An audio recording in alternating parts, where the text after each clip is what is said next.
was the tallest at the point of withers and a longer, stretchier cow from the tip of her nose to the end of her pins. 4 was harder down to the top line and carried this advantage frame into her rump structure, having a more desirable slope and length from hooks to pins when viewed from the side. 4 spells more milk as she excelled in very strength today, being a cleaner, more refined individual from end to end.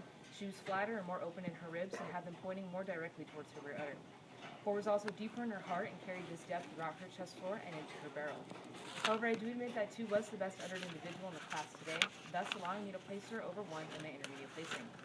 2 carried the most youthful appearing mammary system, having a tighter, wider rear attachment and holding her udder floor highest above the hock. She possessed a foreudder that was more pleasurable to the eye as she had a longer, smoother blending attachment into her body wall. She excelled in style, balance, and symmetry of the mammary system, as she was nearly level on her udder floor, had a deeper, more clearly defined versispensary ligament, and had her teeth set more plumly beneath each quarter. 2 moved about the ring with more style and fluidity today as she stood more comfortably on her feet and legs.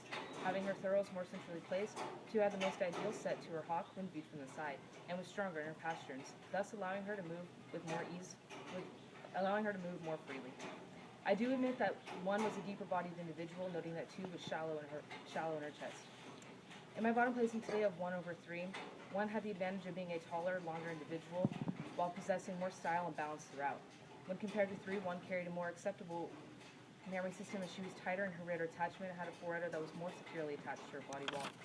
Although I admire 3 for having more sweep and openness to her ribs, she must fall to the bottom of the class today, as she was the shortest, most compact individual and carried the most mature udder, being low in her rear attachment and steep in her foreudder.